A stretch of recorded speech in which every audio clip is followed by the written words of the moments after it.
This class is part of the Lessons in Tanya project. More classes available at lessonsintanya.com. Major funding for this Tanya class is provided by the Mettel Corporation. Additional funding is provided by Tanya students like you.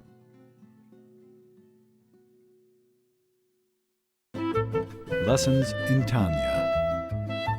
The Tanya of Rabbi Schneur Zalman of Liadi, taught by Rabbi Ben Zion Krasnianski. Tanya's text elucidated by Rabbi Yosef Weinberg.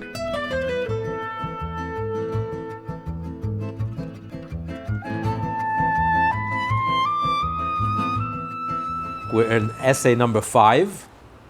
These are the fifth part of the Tanya. There are 9 essays. We finished last time essay number 4, which is the longest and most difficult and complex in the whole of the Tanya. This is really a continuation of the end of last essay. He described in last essay the importance of doing a mitzvah. That the purpose of the mitzvah is to elevate the sparks. We change the world. We refine the world. We make the world a better place through studying the Torah, doing the mitzvah. And not only doing the mitzvah, but studying the mitzvah, studying all the laws, all the details of all the laws of the mitzvah. And it's not only when we do an active mitzvah, we're engaging in the world and we're elevating the world, or we're studying the laws regarding those commandments, which are dues, but even when we're studying the laws of the prohibitions, what not to do. How are we elevating the world? By not doing the mitzvah. By not doing anything. We're not engaging in the world. We're stepping away. We're not engaging in this activity. Torah says it's prohibited. We don't do it. So how are you making the world a better place by not? So firstly, it says if a person is tempted to sin and he doesn't sin, he withholds, stops himself from sinning, disciplines himself and doesn't sin, it's as if he did a mitzvah. And you can't do the mitzvah unless you study, unless you learn and know all the laws clearly and all its details. So by studying the halacha, studying all the laws, you know what not to do. And therefore, it's as if you've done it.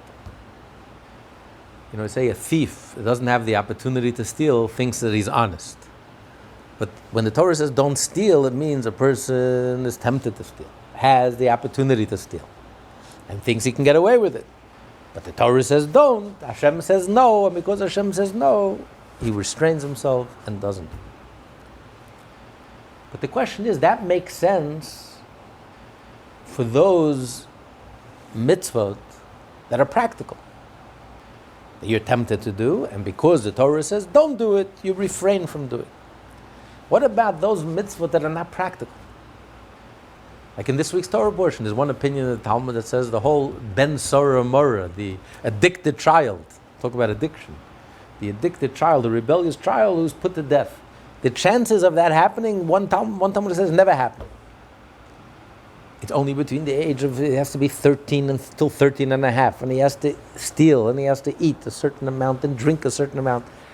And he has to be warned, and his father and his mother. I mean, there's so many details that are involved. The chances of this happening never happen. One opinion says that the Irani Dachas, that the majority of the city worshipped idols, and the city was destroyed, and they were all killed. This is so rare; it never happened. Not only rare, it never happened. And many other things in the Torah which is like so far-fetched. So what's the purpose of studying these mitzvot? I'm not studying about anything practical, anything that's relevant. That's when I study, don't steal, it's practical. It teaches me how to behave, what not to do, what yes to do. But I'm learning about things that are so far-fetched, that will never happen.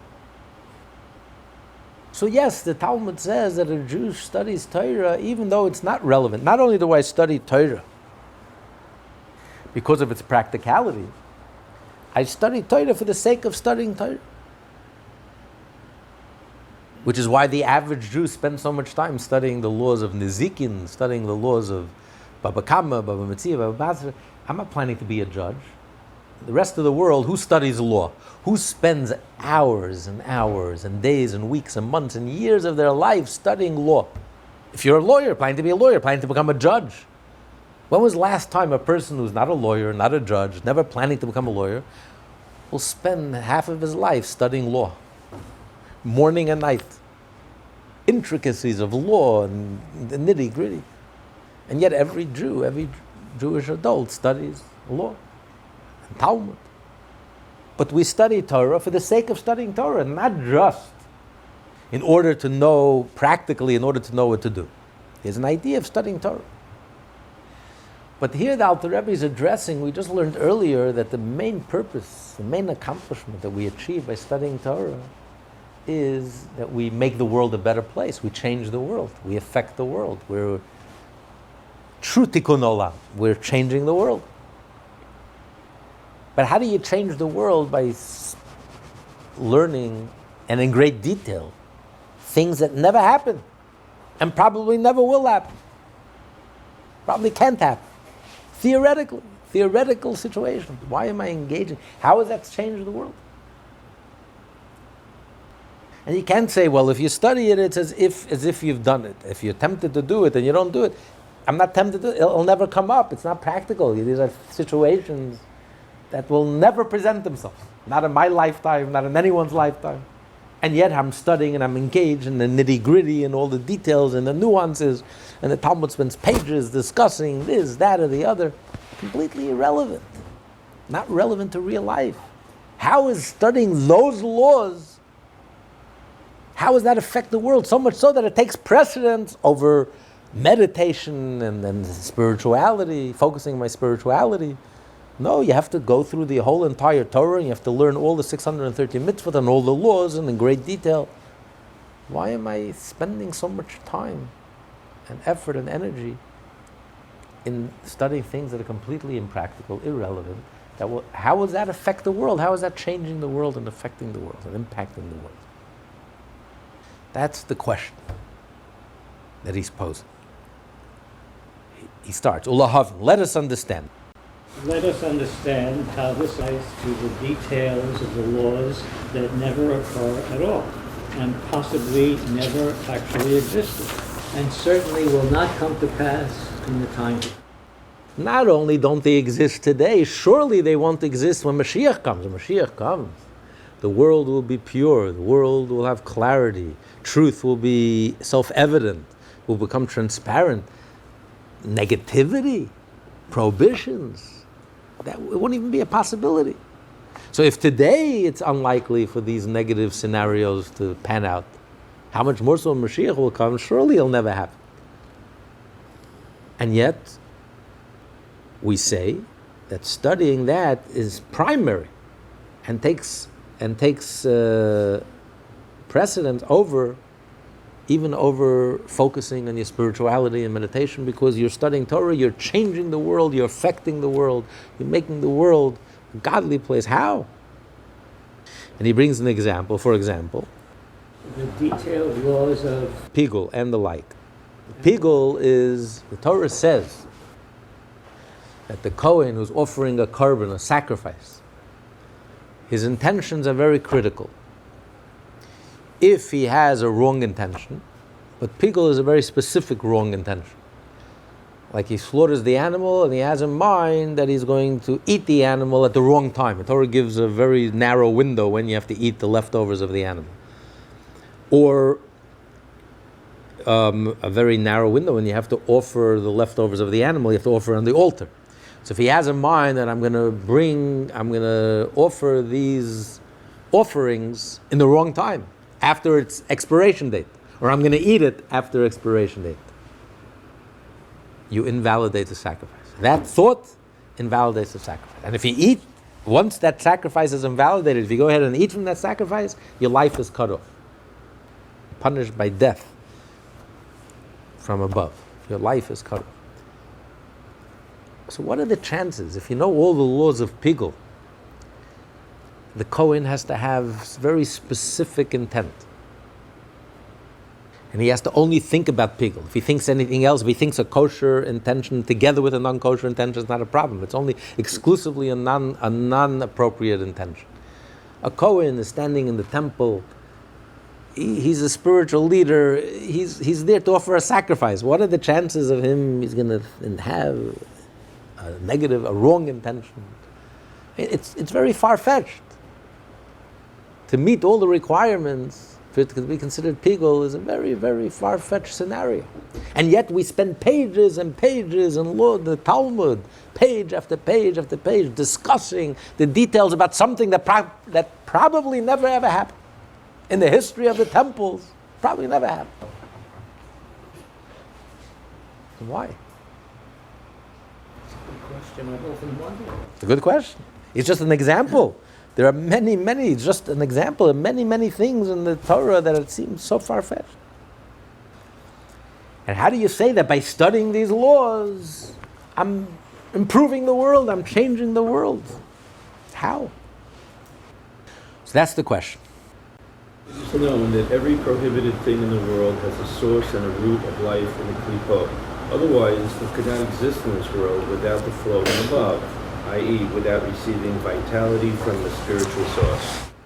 Everything that exists in this world, in the physical world, has a spiritual source. What we're seeing is the tip of the iceberg. What we can observe, what's tangible, is literally the tip of the iceberg. It's a manifestation of a spiritual energy. Ultimately, everything is godly.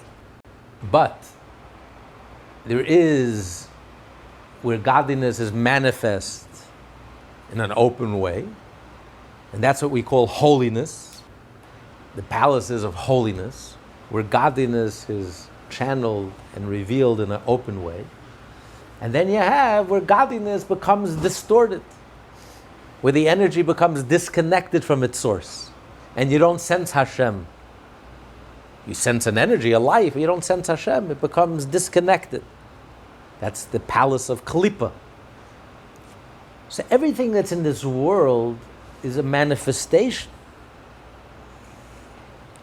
of something spiritual. So therefore, the practical expressions are very limited. But there are many more possible scenarios which may never come to be practically. But it's a possibility. It's a scenario. Where does this possibility even come from?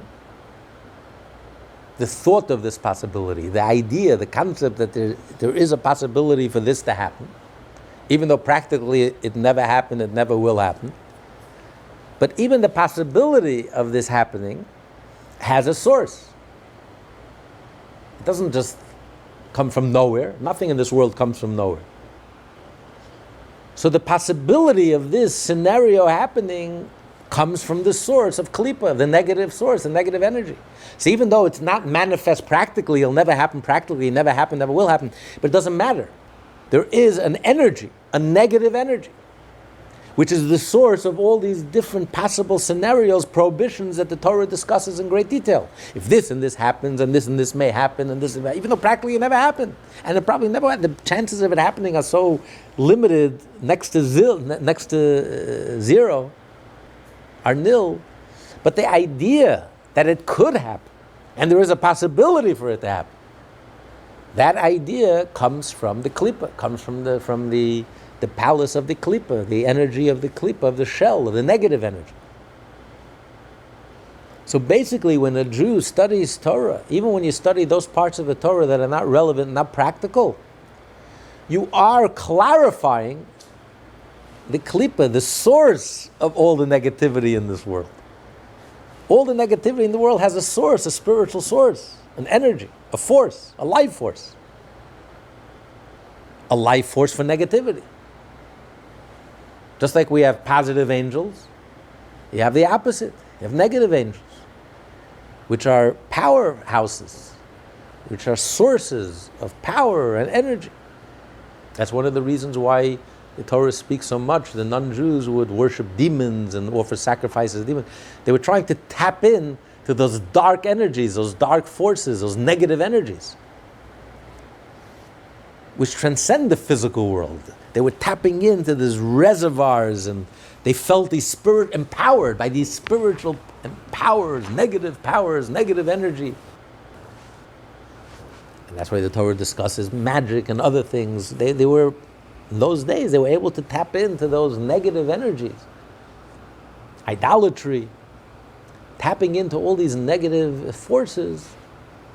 So here, when the Jew studies Torah and you're studying the laws that are not practical, you're addressing the source. What you're addressing is the source where all negativity comes from, at the root, in the spiritual realm.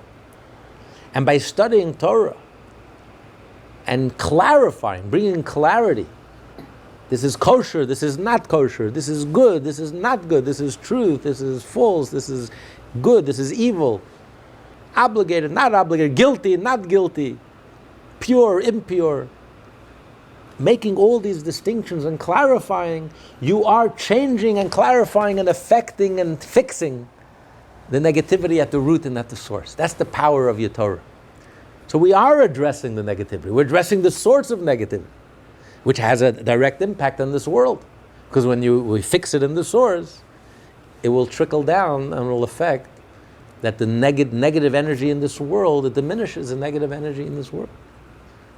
So it's true what we say, that when we study Torah, we are fixing the world and we're amending the world. And that's where we have to engage our whole life. We have to study the halacha, all the 613 mitzvot, all the mitzvot, even the prohibitions, even those things that are so far-fetched that will never happen. And studying in great detail. Because by clarifying and studying all these laws, you're clarifying it at the source. You're affecting change. You're accomplishing something tremendous. Even one who crinkles his hair and the like receives his life force at the moment from the spiritual change of the klipot, as explained in the Zohar. As it's mentioned even in the Talmud, that Yosef HaTzadik, he was gorgeous, he was handsome. The women in Egypt were wild over him. Potiphar's wife wanted to sleep with him. And he was vain. He made up his hair. Yosef knew he was very handsome, and he combed his hair, made up his hair. What's wrong with combing your hair and making your hair, looking in the mirror and making sure that you look great? Vanity. There's no prohibition. It doesn't say anywhere in the Torah you're not allowed to comb your hair or look in the mirror.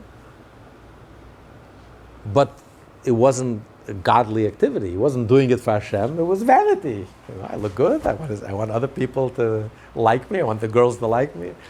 I want to look sharp and spiffy. And so it's not Hashem. I wasn't thinking about Hashem at that moment.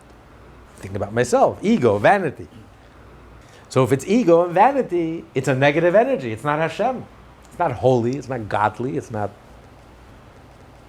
So at that moment, where do you get your life force? You're tapping into the life force of negativity, the opposite of holiness. You're not getting your life force from holiness when you're thinking about Hashem, and whatever you're doing is Hashem. When you're eating, you're thinking about Hashem, or when you're sleeping, you're thinking about Hashem. Whatever you're doing, all your activities, you inject Hashem into the picture. I do it for the sake of heaven. I'm thinking about Hashem.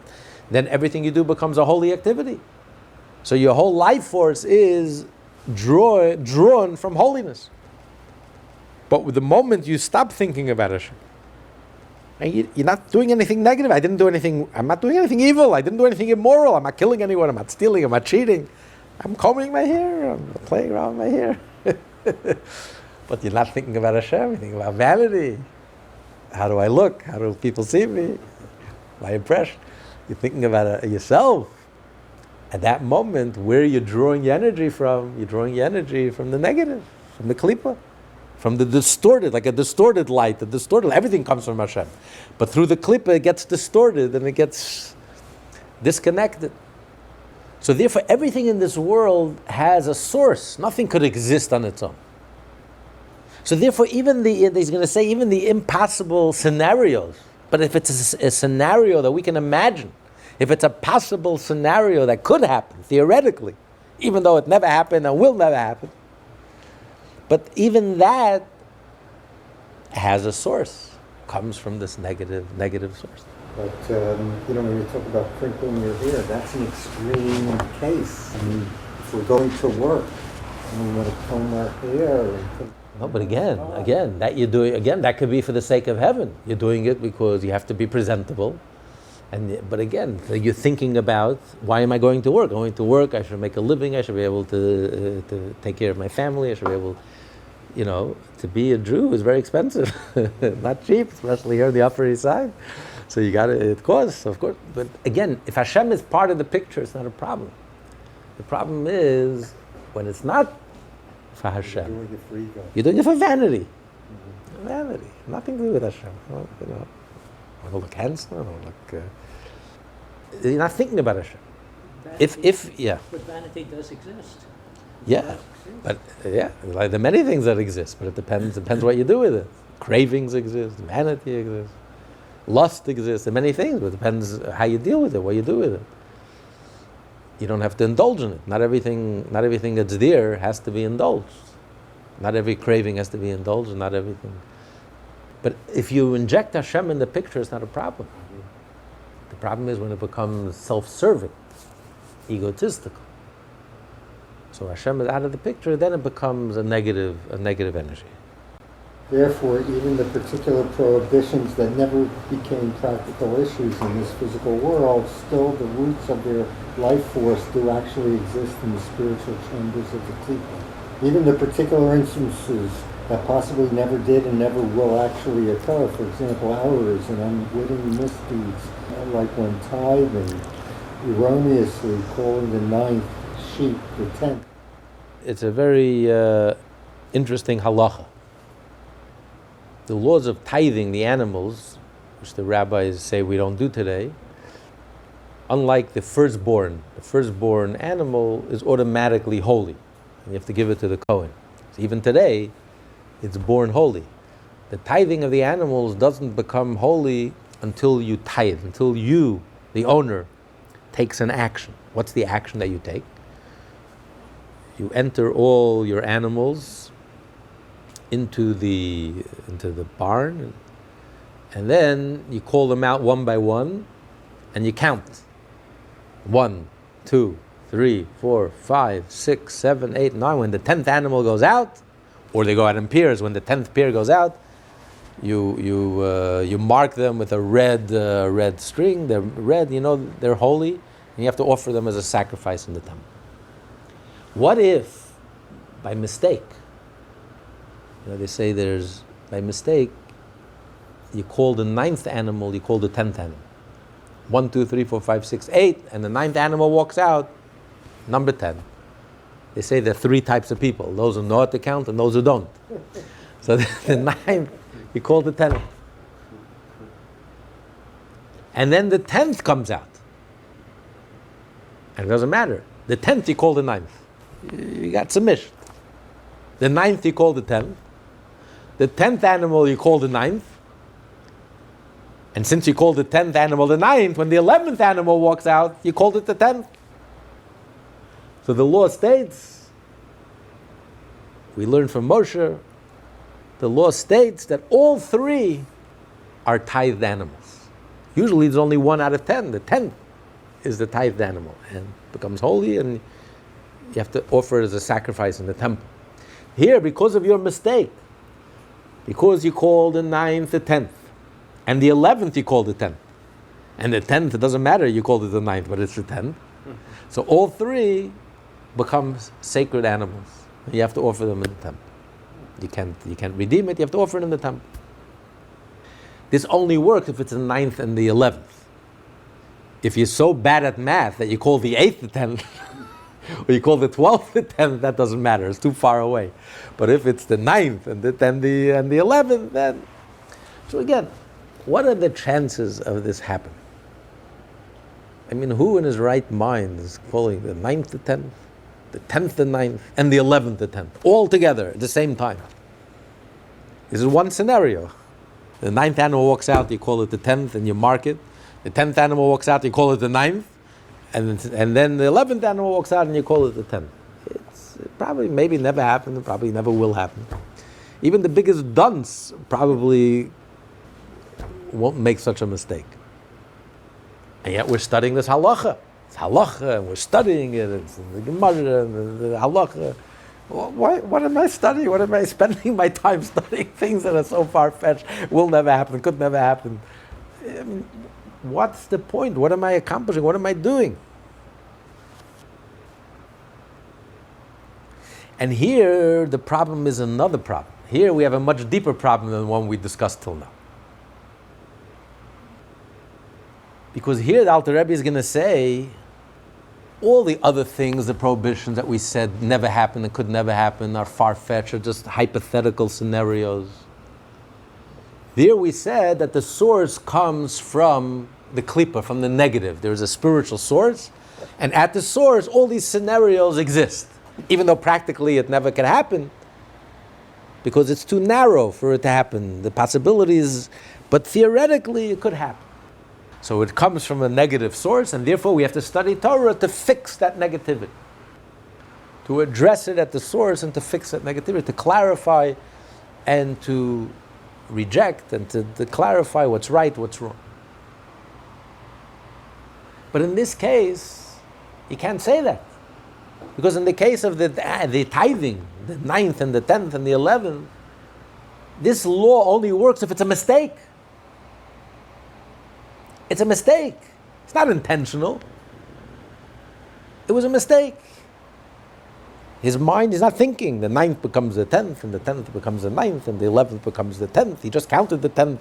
He just counted the 10th once already. He already had the 10th, and now he has a third 10th. I mean, this is so confused and discombobulated. Obviously, it's a mistake. If he does it intentionally, it's meaningless. If a person intentionally calls the 9th the 10th, it's meaningless. The law is only operative if it was a mistake.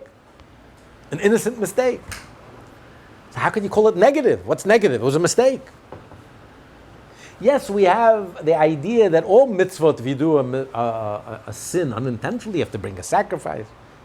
So mistakes are negative. You have to bring an atonement. But there, you have the possibility of doing the sin intentionally. It happened to be that you did the sin unintentionally. In that case, you need an atonement. It's negative. And you have to bring a sacrifice. But in this case, there's no scenario of intentionality. If it's intentional, this law doesn't work. This law only applies when and if it's unintentional. And when and if it's unintentional, how can you call it evil, negative? It's a mistake. You can call him a dunce, you can call him any word in the book, but not evil or negative. So the question remains, in this case, what possible positive outcome can come from learning these laws? How am I fixing this world? You can't tell me I'm fixing it at the root, at the source of negativity, the spiritual source of negativity. There's no spiritual source for this negativity. There's nothing wrong. It's a mistake. That's what he's going to address now. Kind of eventuality that cannot be deliberate and thereby cause a klipa to light upon it, possibly in these circumstances, does not exist in the chambers of klipa. How then does it possess a source and root in the klipa? That's his question. So what am I accomplishing by learning these type of laws? Alter Rebbe says possibly. He doesn't say definitely, even though it sounds definite. Why does he say possibly? So Tzedek explains, he's going to explain, we're going to read in a moment, because there is a difference between unintentional sin and an accident, right? In legal law, you have premeditated murder, you have unintentional murder. It was an accident. Negligence. But negligence is not an accident. Negligence is not the same as accidental. Negligence is I'm driving and I hit someone. Accidental is I'm driving and someone runs out in the street in front of me. I'm not negligent. I can't protect myself from that. If a madman wants to commit suicide and he runs in front of my car, that's not negligence, it's an accident. It's not something I can anticipate. But if you run someone over, you were negligent. You didn't do it intentionally, it was a mistake. But if you were more careful, it wouldn't have happened. So there's a clear distinction between an accident, If someone does an accident, he doesn't have to bring a sacrifice. It's not unintentional. It's not my fault. I had nothing to do with it. But unintentional negligence is not, you're not exactly guilt-free. You're not totally guilt-free. Well, negligence implies a contribution to what happened. Exactly. You're not totally guilt-free. When a person does a sin unintentionally, there's something wrong with the person. Because if you were alert, if you were sharp, if you were on the ball, if you really were careful, if you really cared enough about it, it wouldn't have happened. You notice that even drunk people are causing damage to everyone around them, but when they go down the steps, they hold on to the rail. They manage not to tumble down the steps. When you care about yourself, suddenly there's no excuses. You're not there. Suddenly you make sure to take care of yourself. When was the last time you rolled off your bed in the middle of the night? When you take care of yourself, you manage to take care of yourself. When you care about something, even unintentional things, bad things don't happen. If you're sharp, if you care, the problem is you don't really care. You don't really want to do it. You have no choice. I'm not into it. My heart is not into it. So the moment, it's unintentional, wasn't my fault, what can I do? Something is wrong with the person. The person is not, he's not on the ball, he's not the way he should be. If he was the way he should be, that's why he says a tzaddik, Hashem will not allow a tzaddik, something negative to happen to a tzaddik. Because if a person is the way he should be, it's not even possible. Even an animal doesn't jump into fire and hurt themselves, unintentionally. You're alert. When you're alert, it doesn't happen. Negative things don't happen. When you're not alert, you're half asleep. You prefer to be that way because I don't really care about it. I feel I'm forced to do the right thing, but my heart is not into it. All of a sudden, many unintentional things happen and slip through the cracks and fall through the cracks. And so a person is not totally innocent. That's why the Alter Rebbe says maybe. That's what some says he's going to explain. Yes, this whole scenario of this tithing could only happen if it's unintentional. But you can't say he's totally guilt-free. He's not a tzaddik. He's not an innocent. So therefore, you could say that he's gaining. At that moment, he's getting energy not from klippa, the totally negative energy, but he's getting his energy from klippat noga, which is like not here and not there, pariv, like in between. Not kosher, not milchik, not fleishik, not kosher, not kosher. It's not a mitzvah, it's not a sin. It's somewhere like a twilight zone, somewhere in between. So he is at that moment maybe receiving his energy from that level of klippa. So therefore, we can understand then why it's important to study these laws, to clarify and to fix it and to mend it at the source, which is the palace of klippat noga. That's what Alter Rebbe says, maybe. He doesn't say it as definite. He says, maybe you can say that no, since it's only an accident, since it's only a mistake, there's absolutely no source. There's no source for this. There's no negative source for this. Which begs the question then, why am I spending so much time studying laws that are completely impractical, completely irrelevant, that have no source in negativity? I'm not fixing anything in this world. I'm not fixing anything in the spiritual source. So what am I doing? What am I accomplishing by studying all these laws? That's the question that he poses now. Note inserted by a Tzemach Tzedek of blessed memory. It appears to me that Alter Rebbe used the word possibly implying uncertainty because unwitting errors derive from noga. It may therefore be said that their origin is in the chambers of noga. That's just the note, but Alter Rebbe said, but perhaps there is no negative source, which begs the question, then why are we studying all these laws? And now comes the answer. In any event, it does exist, if not in klipot, at least keeping in mind the distinction between the sacred and the profane, in the supreme wisdom that issued a descendant in this detail to Moses at Sinai. So he says every single law, every single detail in the Torah, all these laws and these intricacies and the way it's spelled out, and hundreds and thousands of details and nuances, this scenario, that scenario, the other scenario. And you take any halacha, and there are books and books and books on each law, and so many scenarios and possibilities, the chances of it happening may be close to nil. And yet, all these variations and all these nuances and all these details originate from Hashem's wisdom. The source of Torah, divine wisdom, supernal wisdom. Hashem thought of all these different possibilities. That's the Torah. In studying law, cases of things that actually happened. We don't ever study cases that never happened. That is the difference. Correct. Because when we are studying Torah, we are studying first and foremost, and this is why this is so primary to us, we're studying first and foremost the divine mind.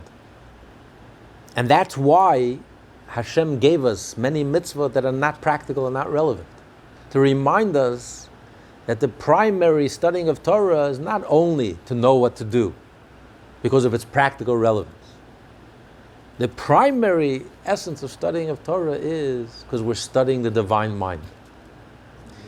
And Hashem is infinite, His mind is infinite. And therefore, we have discussions of scenarios and instances that are so far-fetched that never happen, never will happen. It's not relevant. It's not. We study it with zest and enthusiasm. Because the primary purpose of studying Torah, because we are studying the same thing that Hashem is studying. Hashem is studying Torah. This is His mind. Hashem is engaged in the study of Torah. Before the world was created, this is Hashem and His Torah. Nothing else, before anything else exists, nothing else exists. This is what engages Hashem. And Hashem is sharing with us His thought, His thought process, and His thinking. And Hashem is in. To expand our mind. Well, no, he's going to explain that this does affect the world. We're going to get there. How ultimately, by studying the divine wisdom and studying all the details and all the nuances, which all derives from Hashem, this does affect the world. And now he's going to lay it all out, he's going to spell it all out. If I could just say, Yeah. it reminds me of taking calculus or math. Theoretical math. Right, I mean, you're studying this, but what does it do? How does it pay my bills? Other than expanding my mind, and to break through and understand. For that you can say that you're studying theoretical to understand the concept. So all these different scenarios help you understand, clarify an idea, a concept. But here, the whole theme of this essay is that the Torah does have an impact on this world. It's not just theoretical. That we know, the Talmud says, study Torah just for the sake of studying Torah, not because it's practical and relevant. But here we're saying that everything in the Torah has a practical impact. Not only that everything in the Torah teaches us a lesson in life that we learn many times, everything in Torah, but also practically it affects this world. And that's the question, how do these laws affect the world when it's not practical? It never happened, never will happen. That's what he's going to explain. So he's starting out here because we're studying the wisdom, and then he's going to lead how that impacts the world and that affects the world. As in the expression, whatever teaching any seasoned student will one day innovate was taught to Moses at Sinai. So everything originates from Sinai. Every single day, till today. The Torah is being developed until today, the oral Torah. It's like infinite. It's being developed until today. The books that are published, there are millions of Jewish books that are published and developing and continue to develop and spell out and apply the Torah to all the different scenarios. everything was given to Moshe at Sinai. It all originates in that divine supernal wisdom that God revealed to Moshe, spoke to Moshe. Likewise, all the detailed queries Rabbi Yirmiyah, who posed so many hypothetical possibilities that he was escorted from the house of study, as the Gemara relates. Obviously, his queries involved situations that were entirely unlikely to ever take place. Yet Rabbi Yirmiyah would ask a lot of questions. And at one point, the rabbis threw him out, expelled him. Kids today get expelled from school for other reasons. He got expelled because he was asking too many questions. For example, the straw that broke the camel's back, the Talmud says in the Tractate Baba Basra, that, page 23, I believe, that the Mishnah says that if you find a chicken away from its coop, if it's within 50 cubits, around 75 feet or so, a little more than 75 feet, next to its coop, then it belongs to the owner. We assume it belongs to the coop. It's coming from the coop. If, however, it's past 50 cubits, past 75 feet, 75, 80 feet, then whoever finds it, it's finders keepers, because it has no owner. It came from anywhere. It didn't come from the coop. It could have come from the streets, from elsewhere. So it's ownerless. So whoever grabs it, it belongs to them. And the Talmud concludes it's talking about a case. We're not talking about a case of a chicken that flies. A chicken that flies, it can come from anywhere.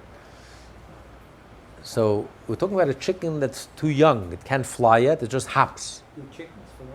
Sure. You never saw a chicken fly? You ask only a city person could ask such a question. They don't fly, They fly a little. a little, but not They fly a little, enough. birds. I mean, Enough to get around.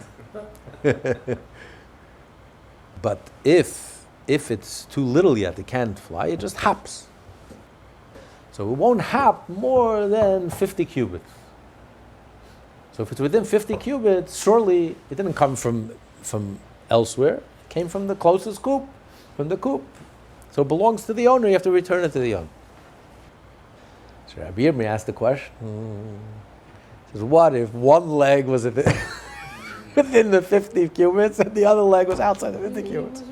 He was right down the middle, one leg here, what do we do? Do you send them back to the owner, to the coop, or whoever, finders, keepers?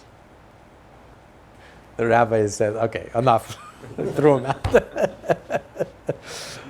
So Rashi says, because he was like asking, he was nudging them too much, and also asking about things that have never happened. What are you asking questions? What are the possibilities of this happening? Thesis says no. Thesis says that the reason they threw him out wasn't because he was asking an hypothetical question that's so far-fetched that will never happen, never will happen. What are the chances of a chicken being one leg standing here, one leg standing? But because it's not a question. When the rabbis say 50 cubits, it's 50 cubits and not an inch more. So if the leg is outside the 50, then it's finders keepers. What are you asking questions? The rabbi said 50, it's 50. But maybe it's a little more. No, the rabbi didn't say 50 and a little. They said 50. 50 means 50. What part of 50 didn't you understand? So the fact that he questioned the rabbi, he says maybe it's 50 exactly, maybe it's a little more or less. So that's why they threw him out. But however, he's bringing an example of that they threw him out because he's acting impractical, but he asked all these questions, impractical, irrelevant questions that are so far-fetched.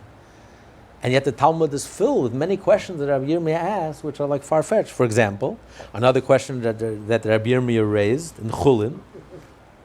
And detailed queries such as, quote, if she wrapped him, end quote, in chapter 4 of Chulin. So the Gemara there discusses the firstborn of the animal is holy, and you have to give it to the Kohen. The question is, because the Torah says Peter Rechem, not if it's a C-section, it has to come out of the womb. So it has to touch the womb, it has to come directly out of the womb. So Rabbi Yirmiyah asked the question, what happens if the one who's giving birth, the owner, is helping the animal give birth, wraps their hands around the newborn calf, let's say. So the newborn calf never touched the womb. He was enveloped in these hands, these arms, so he never touched the womb. Or Rabbeinu Tam says it's talking about with the firstborn, the older one is the male, but he also has a twin sister, it's the younger. And let's say the twin sister, the male was wrapped within the twin sister, so the twin sister touched the womb, and the male never touched the womb. So do we say in such a case that it's a holy animal, you have to give it to the Kohen, and maybe since it never touched the womb, just like a C-section, if it never touched the womb, you don't have to give it to the Kohen, it's not holy. Again, what are the chances of this happening? Of the male being wrapped in a twin sister that's younger and it doesn't touch its mother's womb, or the one helping the animal, the owner holding it with his hands and not letting the animal touch the womb. I mean, these are scenarios that probably never happen, probably never will happen. And Rabbi Yirmiyah is discussing. We have to know the law. We have to know what the Torah says. What is the truth? What does the law state? And it's a whole discussion.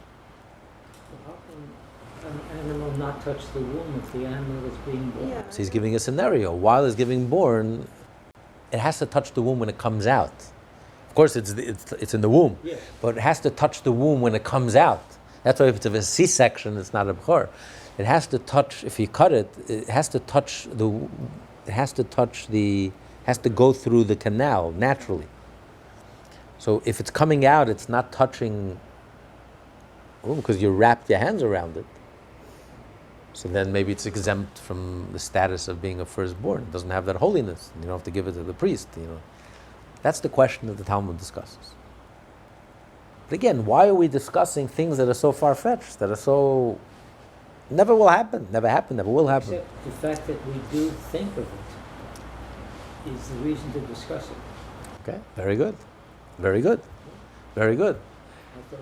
Very good. Think of it, then it's gotta And we be- think of it, and we discuss it, and he's saying it's critical because this affects the world. How is this affecting the world? How is this changing the world? I'm discussing something that never happened, never will happen. That's what he's going to explain now. The question discussed there is whether a firstborn animal can be considered to have directly, quote, opened the womb and hence be sanctified. In either of two hypothetical cases, according to Rashi, it is a question of what happens if a person assisted in the birth entirely wraps up the animal as it's born. According to Rabbeinu Tam, the question involves a multiple birth, with a cow being born together with the firstborn bull, and wrapping itself completely around it, something extremely unlikely to ever occur. Nonetheless, all these detailed queries were given to Moses at Sinai. For the extension of the supreme wisdom that is vested in the laws of the Torah is infinite. So this is the crux. This is what he's saying. The supernal wisdom is divine. Hashem's infinite self is revealed in his supernal wisdom. The supernal wisdom is a vessel for the infinite. So therefore, since God is infinite, and the supernal wisdom is a vessel for the infinite, so God's mind is infinite, therefore you have infinite possibilities. That's why there are so many more possibilities than actual practical scenarios. We live in a very narrow world. Our whole frame of reference is so tiny and so narrow. But Hashem's mind and the infinite self, his infinite light, his infinite self, which is revealed in his mind, there's infinite possibilities, infinite scenarios, even though practically it will never pan out, it will never practically manifest itself practically, but you have all these different scenarios. Hashem is thinking about all these different cases and scenarios and would-bes and could-bes and should-be and possibilities and all these nuances, all these details. That's why the Torah discusses all these details, because we're studying the supernal mind, we're studying Hashem, who's infinite, Hashem's mind. And like you say, if we think about it, that's why we can think about all these scenarios, even though practically there's no practical application. What's interesting, in the universities, the government spends a lot of money, theoretical science. But there they do it because out of all the theoretical science, there'll be a breakthrough, something practical, become a practical, even though we don't see it now. But eventually, out of all these theoretical science, we have all the breakthroughs that we have today. The whole modern life that we have today is all because it started out as theoretical science. And then it was somehow turned into the laser and into everything that we have today. So they're ready to spend and ready to pay people to dedicate their whole life just thinking and mapping out different theories and concepts that are so far-fetched. Because out of all of this, they're hoping that something practical, will learn something practical. But that's not what he's explaining here. Here he's talking about something that's theoretical and will remain theoretical. Never happened and never will happen. It's not that I'm hoping maybe out of this something practical will come out. No, I'm talking about scenarios that never happen, could never happen, will never happen. And I'm engaged in it, full-fledged, totally engaged. Because this is the divine, and God is infinite. So the possibilities and the scenarios and the laws and the details and nuances are also infinite.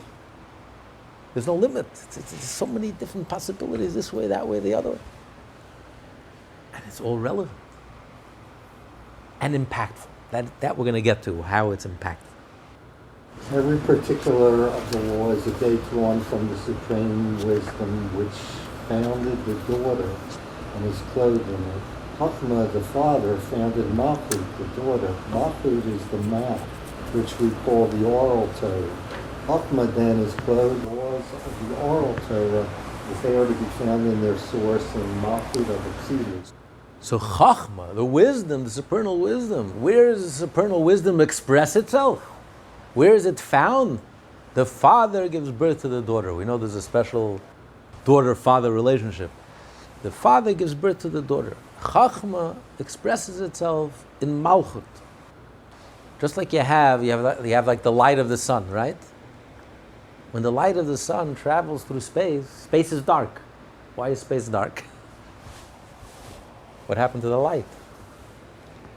It's only when the light hits this world that suddenly you see the light. Bounces off this world, and there's an atmosphere, and suddenly you see the effect of the light. Otherwise the light is silent. You don't see its effect. So Chachma has to reach all the way to Malchus. When Chachma reaches Malchus, which is the end, like the earth, which is the oral Torah, and in the halacha, and in the discussion of the halacha, now the wisdom, the supernal wisdom, and an infinite brilliance, and an infinite, now I see the light. Now it comes out. It's the daughter that brings out the father. I see the father, the connection, that the beginning and the end are connected. So from Chachma, and only in the oral Torah, there you see the infinity. Hashem's infinite, how the Torah is infinite, how God's mind is infinite. That you think of all these different scenarios and all these different possibilities that are infinite. Although it will never manifest itself practically. But this is where you see the Chachma, this is where the Chachma shines, this is where the Chachma sparkles. This is where you see the Chachma emerge in the daughter, in the oral Torah. And from Malchut, the Chachma is drawn and invested in Bria, Yetzirah, and Asiyah. And from the oral Torah comes down to different worlds, which is the Talmud, and the Mishnah, and the written Torah, and Allah. Okay. So now, the next part, he's going to lead, he's going to explain now how studying the infinite wisdom, and studying all these infinite possibilities and scenarios, how it practically impacts, changes the world, clarifies this world, makes this world a better place. That's the connection that he's going to explain next week. To be continued.